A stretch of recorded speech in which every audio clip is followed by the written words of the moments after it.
Gravitation chapter के पिछले video में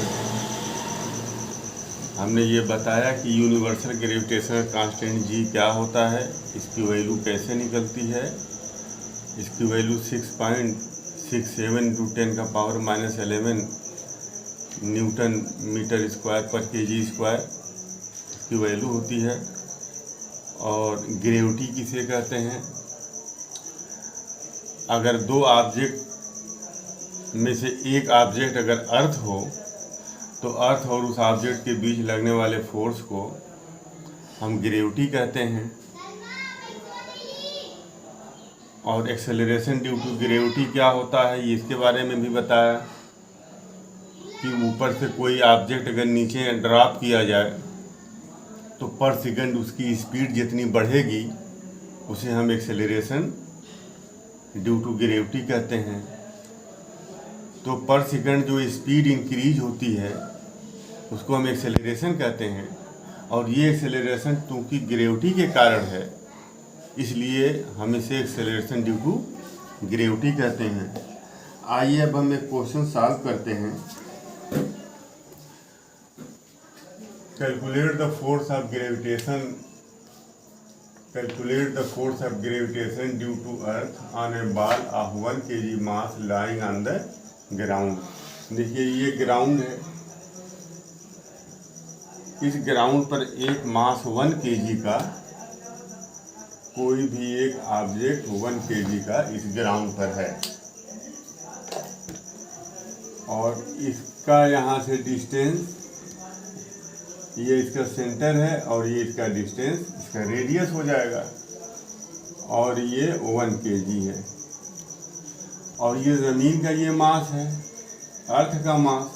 और अर्थ का मास देखिए गिवन है 6 इंटू 10⁻24 kg। और रेडियस भी दिया हुआ है, तो रेडियस गिवन है 6.4 इंटू 10⁻³ किलोमीटर। इसको मीटर में अगर आप बदलेंगे तो 6.4 कितना होगा उधर, इसमें 1000 से मल्टीप्लाई कर देंगे तो मीटर में बदल जाएगा। तो 1000 का मतलब कि 10⁻³ से मल्टीप्लाई कर देंगे तो ये किस में बदल जाएगा, मीटर में। ये हो जाएगा 6.4 इंटू 10⁻6 मीटर। इसका क्या आ गया, ये इसका रेडियस आ गया, ठीक ना। और जी की भी वैल्यू दिया हुआ है, ठीक। तो जी की वैल्यू देख लीजिए गिवन है, यूनिवर्सल ग्रेविटेशन कांस्टेंट जी की वैल्यू दिया हुआ है 11 न्यूटन मीटर स्क्वायर पर केजी स्क्वायर। तो ये तीन चीज़ें गिवन है, इसका मास गिवन है, अर्थ का मास गिवन है, रेडियस इसका दिया हुआ है और जी की वैल्यू दी हुई है, कैपिटल जी की। तो आइए हम स्मॉल जी या इन दोनों के बीच लगने वाले फोर्स को हम कैलकुलेट करते हैं। तो दोनों के बीच लगने वाला force F equal to capital G m1 m2 upon r square. तो F इक्वल टू हो जाएगा, कैपिटल जी की जगह आप रखेंगे 6.67 इंटू 10⁻⁻11। m1 एक मास, पहला वाला मास, ये इसको मान लीजिए आप m2 मान लीजिए और इसको m1 मान लीजिए। तो m1 की जगह 1 kg है और m2 की जगह ये m2 ये अर्थ का मास मान लीजिए। तो 6 इंटू 10⁻24 kg और अपान अर्थ के रेडियस का स्क्वायर, डिस्टेंस का स्क्वायर। तो डिस्टेंस 6.4 इंटू 10⁻6 आप इसका स्क्वायर कर दीजिए तो ये मीटर हो जाएगा। तो अब ये आ जाएगा F इक्वल टू 6.67 इंटू ये, और इसको भी इसी के साथ ले लें, और अपान 6.4 इंटू 6.4। और इंटू, अब आप देखिए, अब उधर देखो 10 का पावर माइनस 19 और प्लस 10 का पावर 24 है, पावर ऐड हो जाएगा, होगा ना। और यहाँ आप देखिए ये स्क्वायर है 10 का पावर 6 इंटू 10 का पावर 6, 10 का पावर 12, और ऊपर जब ये जाएगा तो 10 का पावर -12 हो जाएगा, और ये इसमें -12 आप कर देंगे तो f इक्वल टू हो जाएगा 6.67 इंटू 6 अपान 6.4 इंटू 6.4 इंटू 10 का पावर कितना हो जाएगा। देखो ये, इसको आप जोड़ दीजिए, निगेटिव को एक साथ आप कर लीजिए। ये देखिए ये -11 है, गलती से ये गलत लिखा गया था। 10 का पावर -11, 10 टू ये जी क्यों 10 टू पावर -11, तो ये आएगा 10 का पावर -11 और ये प्लस 24 और ये 10 का पावर 6 इंटू 10 का पावर 6, 10 का पावर 12, 10 टू दी पावर 12 जब ऊपर जाएगा तो -12 हो जाएगा। तो अब ये 10 का पावर -11 और -12, -23 और प्लस 24, तो f इक्वल टू हो जाएगा 6.67 इंटू 6 अपान 6.4 इंटू 6.4 और ये 10 टू दी पावर 1, 24 में से 23 माइनस हो जाएगा तो ये 10 हो जाएगा। ठीक, तो अब ये आ जाएगा 10 से इसमें मल्टीप्लाई करेंगे तो ये एक डिजिट 10 से मल्टीप्लाई करेंगे तो ये यहाँ आ जाएगा, तो 66.7 इंटू 6 अपान 6.4 इंटू 6.4, इसको जब आप सॉल्व करेंगे तो ये 9.8 न्यूटन ये आएगा। इसका मतलब ये हुआ कि 1 किलो का कोई ऑब्जेक्ट अर्थ के सरफेस पर आप रख दीजिए तो कितना फोर्स उस पर लगेगा, ऑब्जर्व 9.8 न्यूटन का उस पर फोर्स लगेगा 1 किलो का ऑब्जेक्ट है। ठीक, तो अगर 10 किलो का ऑब्जेक्ट इसके सरफेस पर रख दोगे तो कितना न्यूटन का फोर्स लगेगा, 98 न्यूटन का फोर्स लगेगा। तो ये काफ़ी इम्पॉर्टेंट क्वेश्चन था ये। The mass of Earth is 6 into 10 का power 24 kg and that of Moon is 7.4 into 10 का पावर 22 kg.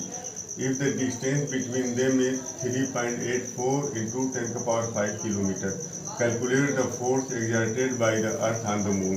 देखिए ये अर्थ है, ये मान लीजिए ये आपका अर्थ है और ये मून है। ठीक, अब इनके बीच का जो डिस्टेंस है, ये डिस्टेंस जो है दिया हुआ है, ये डिस्टेंस दिया हुआ है, ये 3.84 इंटू 10 का power 10 to the power 5 kilometre, और ये अर्थ का मास दिया हुआ है, मास ऑफ अर्थ 6 इंटू 10 का पावर 24 kg, और मास ऑफ मून दिया हुआ है, मास ऑफ मून 7.4 इंटू 10 का पावर 22, 10 टू द पावर 22, ये मून का मास दिया हुआ है kg। ठीक, अब इसका मास दिया है, इसका मास दिया है और ये दिया है, और g की वैल्यू देखिए ये दिया हुआ है, तो इन दोनों के बीच लगने वाले फोर्स का कैलकुलेशन हमें करना है, और ये कैलकुलेशन अब हमारे लिए काफ़ी आसान हो गया। देखिए distance between them,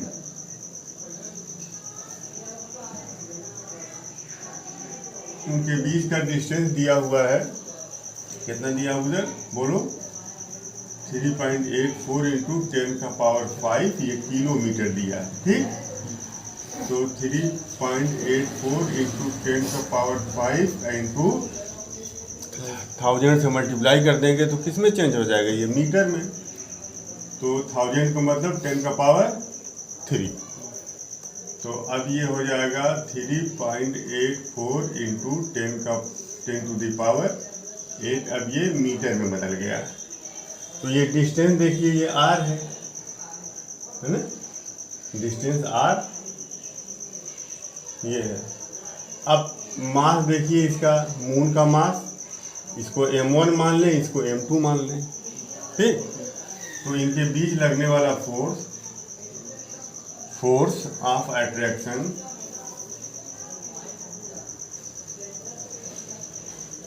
between them, इनके बीच लगने वाला force of attraction m equal to capital G, earth का मास, मून का मास अपान दोनों के बीच के डिस्टेंस का स्क्वायर। तो F इक्वल टू G के लिए कितना रखेंगे बोलो, 6.67 इंटू 10⁻11। ये वैल्यू रखेंगे G की जगह, और फिर इसके बाद इंटू ME, अर्थ का मास। तो अर्थ का मास जो है 6 इंटू 10⁻10⁻24 kg, ये, और फिर into mass of moon. Mass of moon कितना है, 7.4 इंटू 10⁻22 अपान r स्क्वायर। r कितना दिया है उधर, 3.84 इंटू 10⁵ का स्क्वायर हो जाएगा ये, ठीक। तो F इक्वल टू कितना हो जाएगा, 6.67 इंटू ये वाला 6 ले लें, इंटू 7.4 ले लें, ठीक। और ये इंटू 10⁻11, और ये 10⁻24 है, तो प्लस 10⁻24 हो जाएगा, और प्लस 10⁻22 है, तो ये भी ऐड हो जाएगा।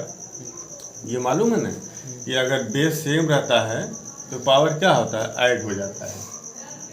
तो बेस देखो सेम है, इसका भी बेस 10, इसका भी बेस 10, तो पावर ऐड हो जाएगी। ये -11 प्लस 24 और प्लस और अपान देखिए क्या हो रहा है। अब देखो 3 अब इसको स्क्वायर करना है, तो 3.84 इंटू 3.8, और इसका स्क्वायर करेंगे तो 10 का पावर कितना हो जाएगा, 5 इंटू 10⁻5, 10 हो जाएगा, 10 हो जाएगा। तो F इक्वल टू हो जाएगा 6.67 इंटू 6 इंटू 7.4 अपान 3.84 इंटू 3.84, और ये इंटू देखो यहाँ पर 10 का पावर -11 प्लस 24 प्लस 22, और ये जो प्लस है 10 का पावर प्लस 10, ये ऊपर जाएगा तो कितना हो जाएगा, 10 का पावर -10। तो इसको भी आप क्या कर लो, माइनस कर लो, ठीक। तो ये पूरा कितना आ जाएगा, F equal to 6.67 into 6 into 7.4 upon 3.84 into 3.84 into, अब इसको देख लो, -11 और -10 कितना हो जाएगा, 21 हो जाएगा ये, ठीक, -21, और ये 24 और 22, ये कितना हो जाएगा, 46 हो जाएगा, ठीक। तो 46 प्लस में आएगा, और ये माइनस में आ रहा है, ठीक ना। तो प्लस माइनस, एक का निशान प्लस हो, एक का माइनस हो, जब उसको ऐड करते हैं तो क्या हो जाता है, वो सब्ट्रैक्ट हो जाता है। तो 6 में से 1 जाएगा 5, और ये 225 आया। ठीक, देखिए ये रेडियस किलोमीटर में है डिस्टेंस। इसको हमें आर की वैल्यू देखिए 3.84 इंटू 10 का पावर 8 है। ये गलती हो गई यहाँ, इसको 10 का पावर 8 करिए आप, 10 टू द पावर 8। तो ये 10 टू द पावर 8 का स्क्वायर कितना हो जाएगा, 16 हो जाएगा। ये 16 हो जाएगा। तो 10 की जगह ये 16 हो जाएगा। ये 16 हो गया। ये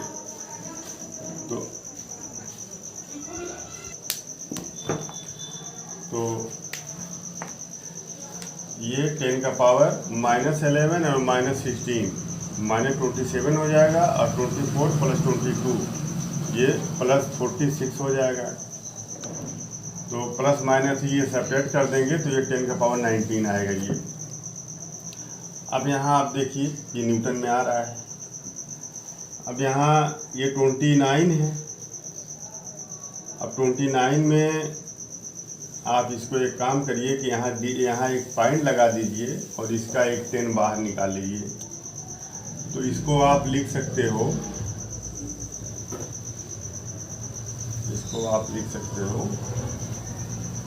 29.6148 अपान 14.74 इंटू 10 का पावर 10 टू द पावर 20।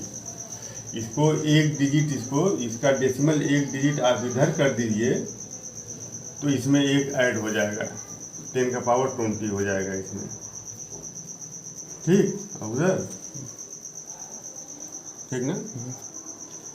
तो अब ये देखो 14 2 जा 28, 14 2 जा 28 और ये 29 है तो 2 से थोड़ा ज़्यादा आएगा।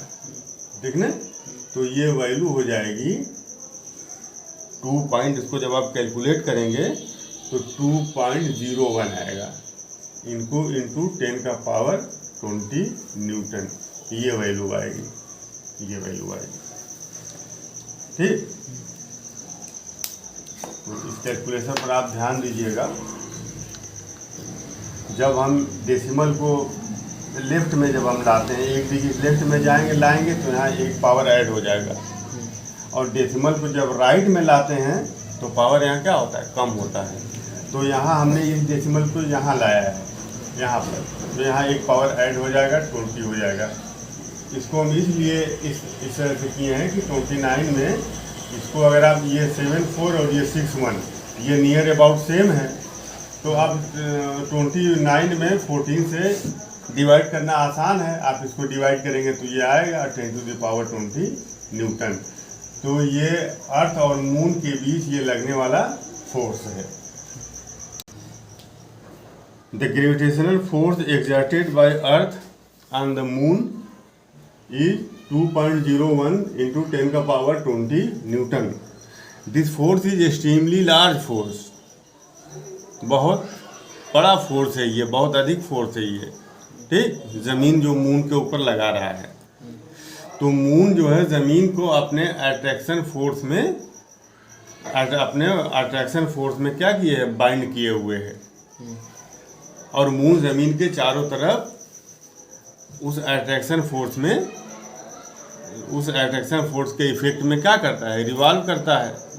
तो कोई भी चीज़ जब सर्कुलर मोशन करती है, मून सर्कुलर मोशन कर रहा है ना अर्थ के चारों तरफ, तो कोई भी ऑब्जेक्ट जब सर्कुलर मोशन करता है तो सेंटर की तरफ एक फोर्स लगता है, उसको सेंट्रीपिटल फोर्स कहते हैं। वो सेंट्रीपिटल फोर्स अगर उस ऑब्जेक्ट को अगर प्रोवाइड कर दिया जाएगा तो वो रिवॉल्व करेगा सर्कुलर ऑर्बिट में। और अगर नेसेसरी सेंट्रीपिटल फोर्स अगर नहीं प्रोवाइड कर पाएंगे, उसको नहीं मिल पाएगा उस ऑब्जेक्ट को, तो वो ऑब्जेक्ट सर्किल में रिवॉल्व नहीं कर पाएगा। तो अब मून चूँकि अर्थ के चारों तरफ सर्कुलर मोशन कर रहा है, एक सर्किल में रिवॉल्व कर रहा है, तो उसको जो नेसेसरी सेंटीपिटल फोर्स है उसको रिवॉल्व करने के लिए जो सेंटीपिटल फोर्स की ज़रूरत है, उस सेंटीपिटल फोर्स मून और अर्थ के बीच जो ग्रेविटेशनल फोर्स है वो प्रोवाइड कर रहा है। ठीक, तो मून को रिवॉल्व करने के लिए अर्थ के चारों तरफ कितने सेंटीपिटल फोर्स की ज़रूरत पड़ेगी? देखो इतने सेंटीपिटल फोर्स की ज़रूरत पड़ेगी, तो वो centripetal force gravitational force provide कर देता है, इसलिए मून अर्थ के चारों तरफ रिवॉल्व करता है। ठीक।